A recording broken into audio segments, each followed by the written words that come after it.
Today we're joined by Dennis Taylor. Dennis is the author of the We Are Bob series, also known as the Bobiverse series of science fiction books. He is a retired computer programmer and project manager and now a full-time writer.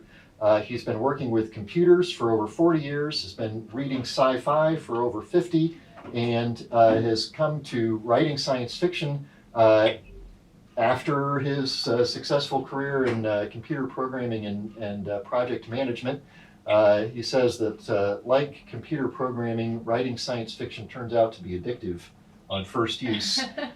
So that's probably a good thing. That's a good kind of addiction. But Dennis, thank you for joining us on Walkabout the Galaxy. It's great to have you. All right, thanks for having me. The title of your series, is Bobiverse a Dennis Taylor approved naming for your series of books? Yeah, that's officially what I call it. Okay. Bobiverse series. Tell our listeners a little bit about the setup for We Are Bob, or We Are Legion is actually the title of the first book, and it deals with, and I don't know whether you would classify Bob as an artificial intelligence or not. What would you say? I'm very careful not to classify Bob as an artificial intelligence. It's important in the later books that there remain a clear line between what Bob is, which is a replicant, a replica of a human being, and a true artificial intelligence, which is a computer intelligence built from scratch with no biological antecedents at all. Okay. And so, but Bob exists. So, I would rather have you sort of give like the preview level setup of the trilogy, if you would. Okay, Bob is an engineer and a software developer, and he's got a minor in physics, which is sort of relevant in parts of the book. Who sells a software company, makes a lot of money, and decides to blow a little bit of that money on arranging a cryogenic freezing of his head if he dies.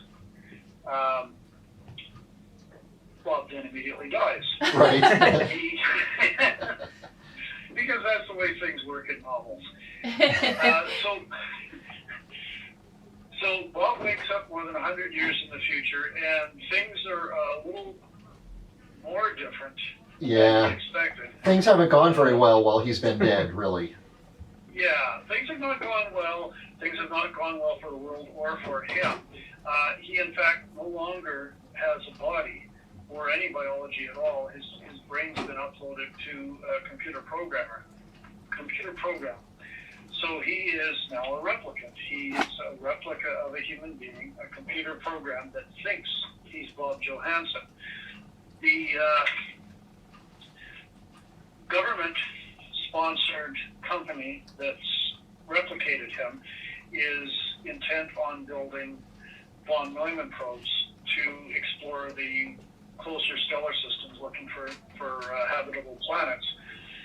One of the solutions to how you make a von Neumann probe work is you stick a replicant in it who has the ability to make independent decisions. Thus, Bob and the other replicants. Bob manages to slip free of his constraints and basically goes on a joyride through the universe, which isn't actually all that joyful because he keeps getting in trouble. Yeah. And that's the setup for 3 books. Nice. How much of that sort of initial setup was inspired by Futurama? Futurama? No, I hadn't actually thought of Futurama as an inspiration. Because when you were describing the heads and the frozen and then goes into the future 100 years, that's like Fry from Futurama goes into the future 1,000 years or something crazy, and then they have all these heads of the dead ex-presidents and Spock and all those people, Leonard Nimoy and people. It's funny. It made me think of that. Yeah. Yeah. Well, I enjoy Futurama, and I recognize all those references. Yeah. They're not. There's not enough crossover there, I don't think. Yeah. They're only tangentially related. So there's a lot more inspiration from A World Out of Time, even though in Niven's book the protagonist doesn't actually die. He comes back as a biological, and he's not able to replicate. So he's not strictly speaking of Anointed Probe, but it was A World Out of Time that first put me on the path towards writing this book. that's the Larry Niven novel. Yes. Yeah. And so as you sort of alluded to, Bob goes out there having sort of had his intelligence, his humanity, his mind transferred into an artificial brain, for lack of a better word, a computer, and he goes about making copies of himself. So then you get this proliferation of Bobs, hence the Bobiverse, and they coordinate their activities and decide which Bob is going to do what. And, so that must have been a lot of fun for you to sort of choose what kinds of personality traits you would try to endow each of the different Bobs with, since they're all sort of branching off a single person. Yeah, how much of this was you, Dennis? It sounded like the background of Bob was a lot like the background of Dennis. Is this your fantasy? There is a little bit of Gary Stu going on here, yeah. One of the most common comments I get from fans of the series is that they can identify with Bob and they can imagine themselves being in that situation. Somebody in one comment said that they self-identify as a transhumanist replicant. And I have to admit, I understand where they're coming from. I wrote this because I liked the idea, I liked the concept. I identified with it myself.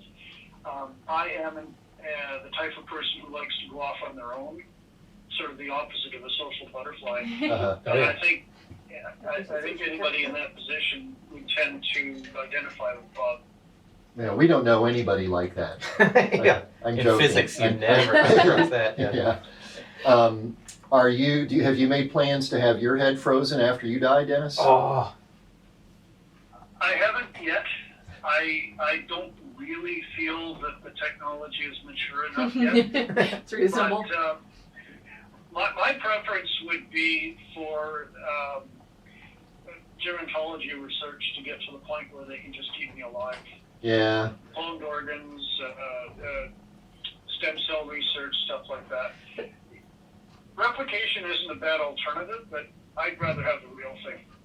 There's a lot of shows like Black Mirror and shows like that now, where they do sort of this alternate, not too distant future kind of things. And there's been a few where they have this concept of the mind you can preserve the mind and use it in different ways and put it in different bodies. Well, one of the things that this whole idea of a replicant, and then there have been some science fiction movies and stuff talking about clones and things.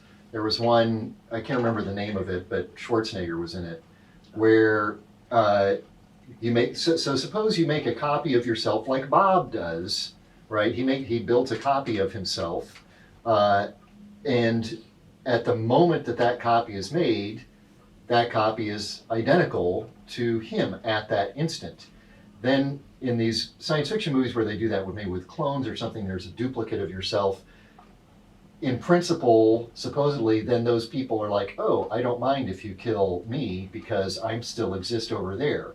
But of course, if a copy of me walked in the office right now, or the Walkabout Studios, if a copy of me walked in the Walkabout Studios right now, even if it was an exact copy of me, I'm still not going to want to die. I still have that. Yeah. That's self-preservation. Yeah, Yes. The Schwarzenegger movie, I think that was The Seventh Day. Something like that. That's right. Yeah. Yeah. There's a Bruce Willis movie, Surrogates. Yes.